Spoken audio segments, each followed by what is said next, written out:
Okay, so thank you. I'm going to talk about what I've been working on. I'm a clinician and a scientist, and I'm a pediatric ophthalmologist, and I have a lab, and this is part of what I do, and I run some clinical trials as well.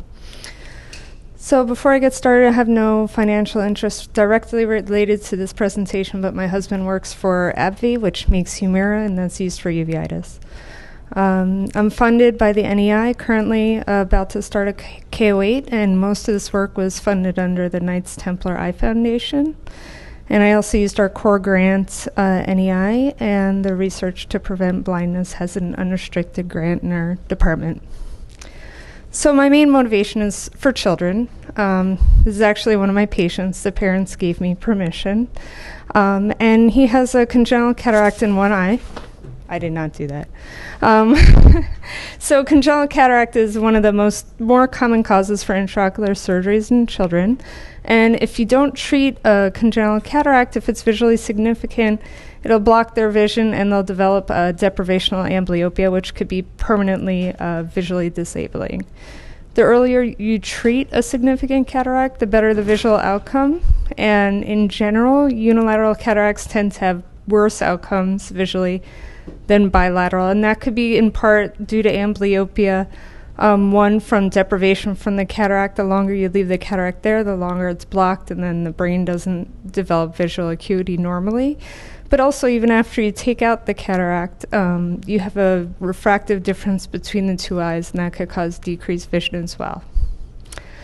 So there was a very nicely well-done multi-center randomized clinical trial looking at children with congenital cataracts in one eye who had surgery between 1 and 6 months, the Infant Aphakia Treatment Study. And it compared the outcomes of over 100 children, and they randomized them to either taking out the lens and leaving them without an artificial lens, or they were randomized to taking out the lens and then placing an intraocular lens implant and then treating them with spectacles afterwards. Overall, the general outcome was that contact lenses had similar visual outcomes to the IOL group, but of interest to me, the postoperative adverse events with the IOL implant children were much, much higher than leaving them aphakic, more than 3 times as high. And then in terms of the adverse events themselves, more of them in the IOL group are related to problems with the visual axis, such as the lens regrowing back, very common in children. A lot of them had pupillary membranes, which this is one of my patients who developed a pupillary membrane in front of the IOL afterwards. And this patient also has correctopia, which is a displacement of the pupil. If it goes far enough, it'll completely block the vision, and you're in trouble again. And then in terms of the non-visual axis-related adverse events, they were pretty equal between the two groups. Also of interest is that the IOL patients ended up needing more surgery after the initial surgery, 63% versus 13%. That's very high. And that's usually related to problems with the visual axis or glaucoma. And that resulted in $4,000 more being spent on an IOL patient versus an aphakic patient in this study. So in general, right now, I think the general feeling in the US is that if you have a child with the congenital cataract one side, you take it out, you treat with contact lenses, and you try to treat the amblyopia.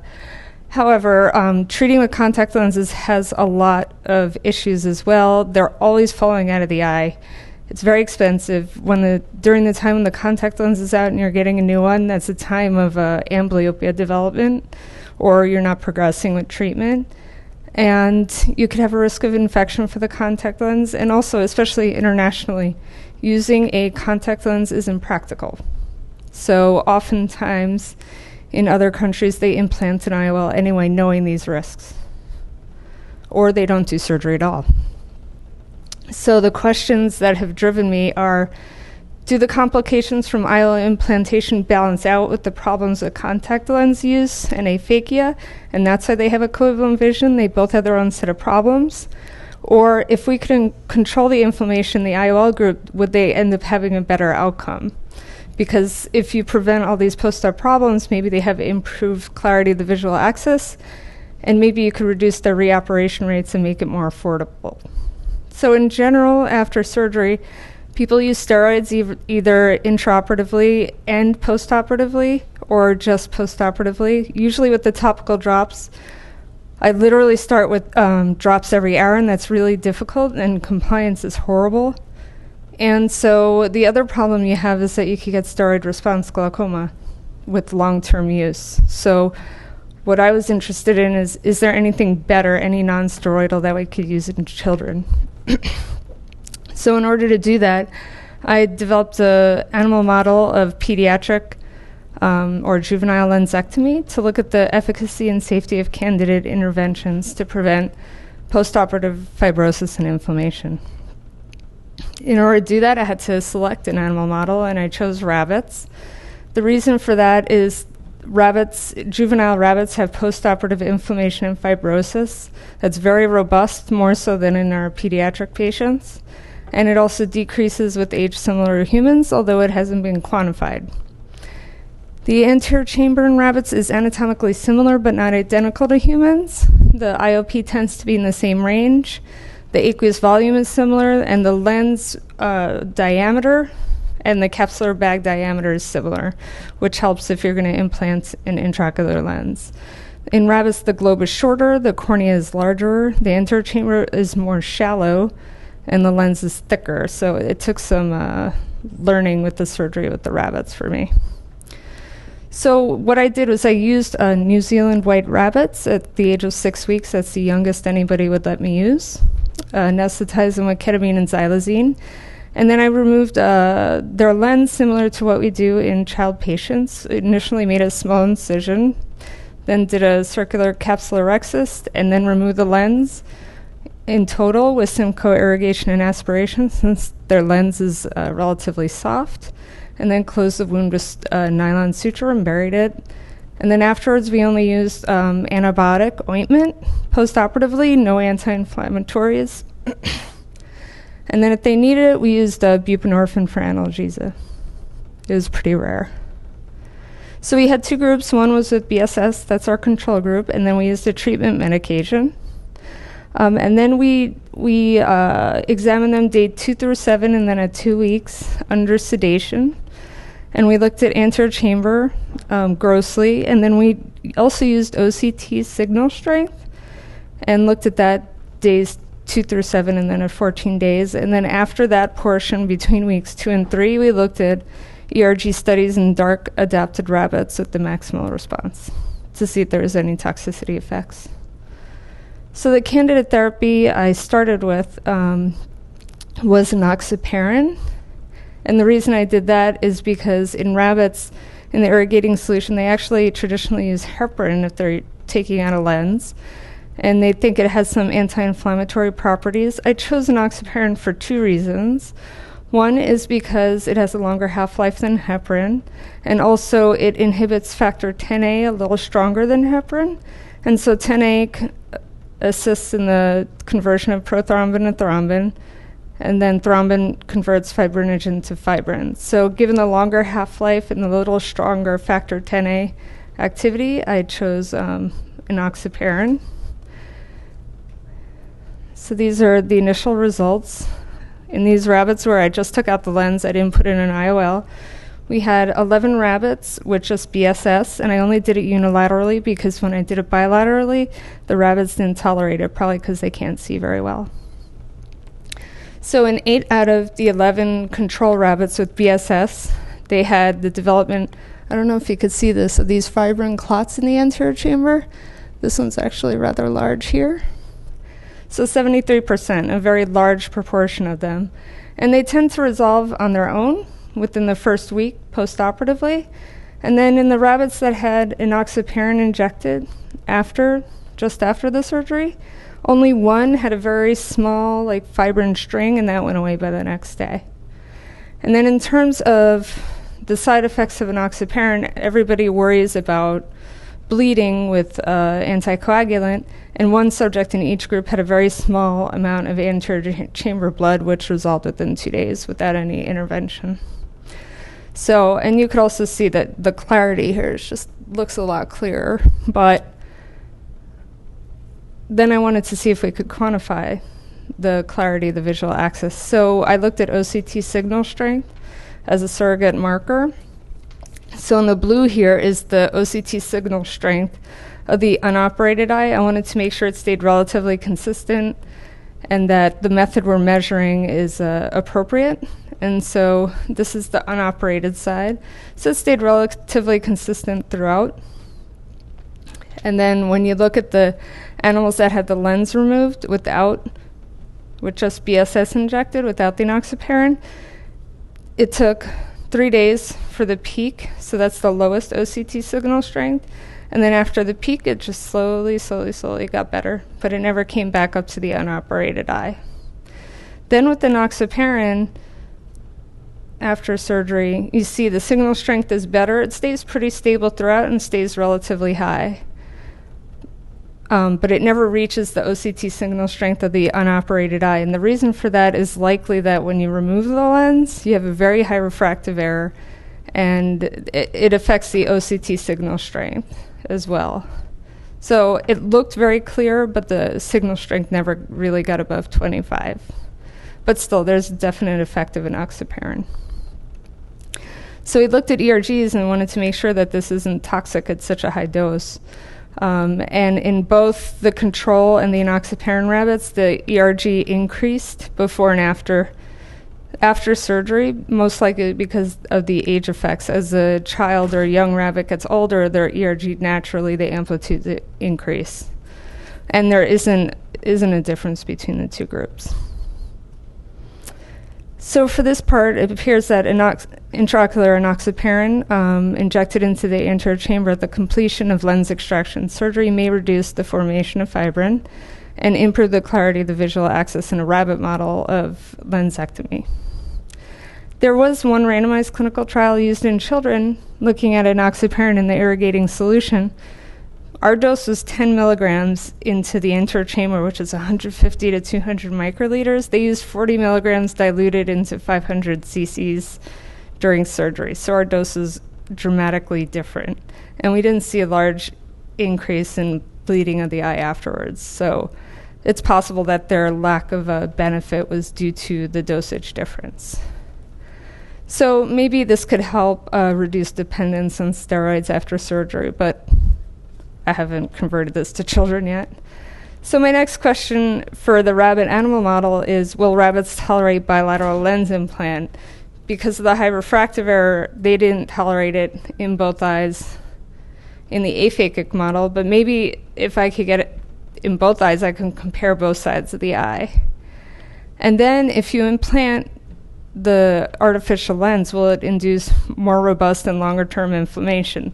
There's definitely an effect, but I wanted a longer effect and a stronger effect so I could look at multiple medications.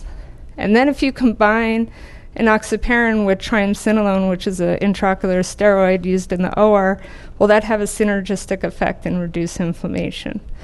And then if we reduce the dose of those medications, can we reduce the medication-related complications such as bleeding and steroid response glaucoma? So in this phase of the animal model, I removed the lens just like the other procedure. And then at the end, I expanded the wounds, put it in acrylic IOL, removed the viscoelastic, sutured the wound, and buried it. So it's just a little longer. And then in one eye, I used BSS, and in the other eye, I used a treatment of either triamcinolone, enoxaparin, or both at a lower dose than the previous study. And then I compared post-op similarly. And then in this phase, I actually had a slit lamp, so it was a lot nicer. And this is just really, really preliminary results. Here is, I don't have all in the same days post-op because it was preliminary development of the model, but here in 3 days post-op, this is the eye that just had BSS, and there's a very large fibrin clot in the anterior chamber. And then instead of 10 milligrams, I used 8 milligrams of enoxaparin. And there's still a fibrin clot, but it's not as big and it's much thinner. And that's in the same rabbit. Then for the triamcinolone, I used a dose of 0.5 milligrams. Usually in the OR, they use 1 to 4 milligrams. So I used a lower dose. This is the eye with BSS, where there's this large fibrin clot. And this is the eye with triamcinolone. Smaller, but still there. And this is the combination rabbit, where the BSS eye, like the others, has a very large fibrin clot, maybe even a little blood right there. And then this is the eye with the combination where it's pretty clear.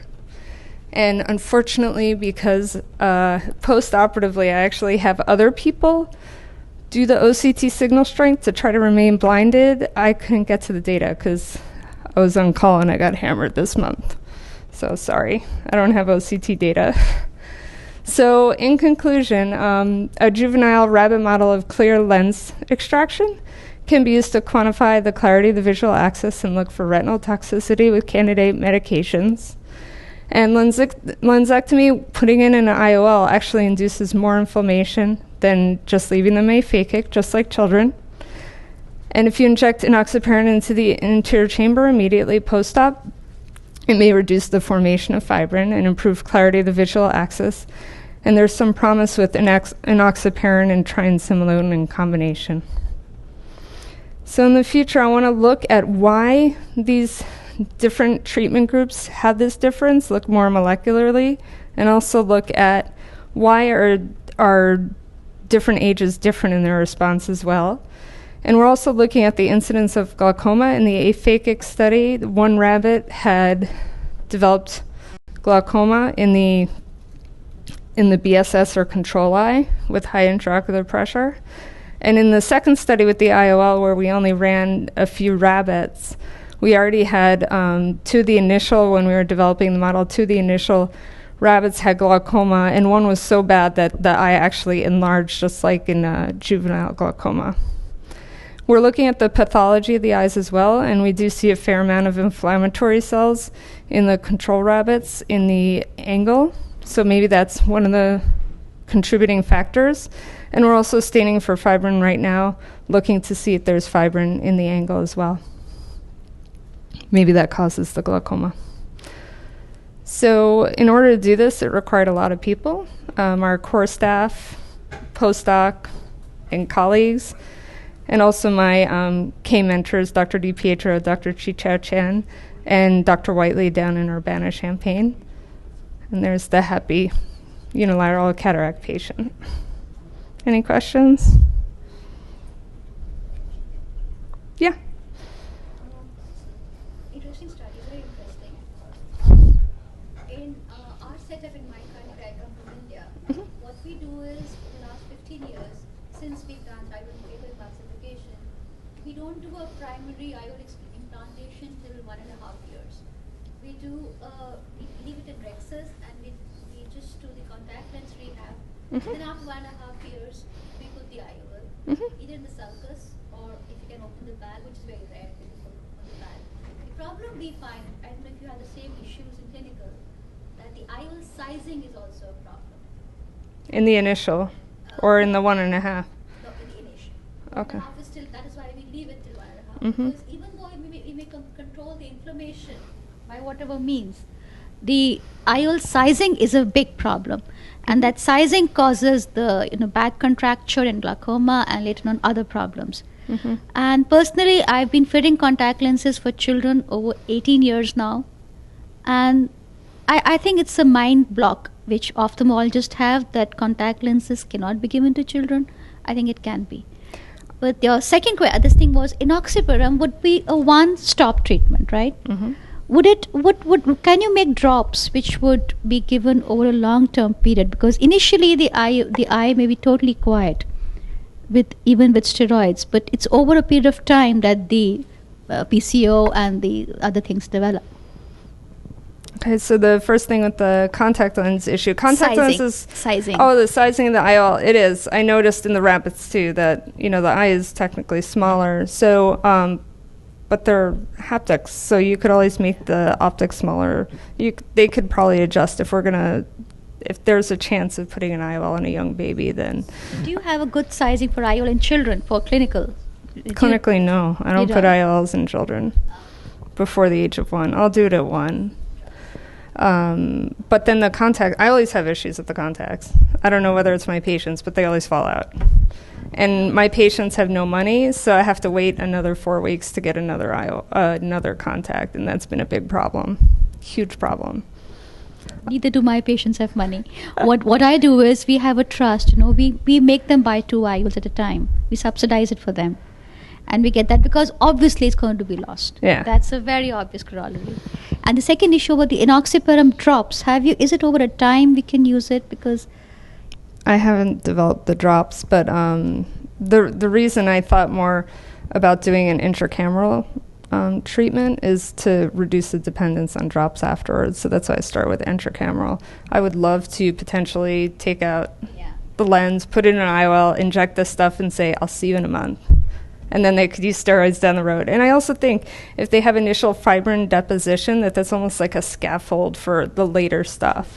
So I think that if you initially knock out the fibrin or the synechiae, it doesn't really progress as much, because my children that don't have many synechiae in the beginning don't really develop it later. The ones that have it in the beginning, it keeps going and going and going, and then they get pupillary block or something like that down the road.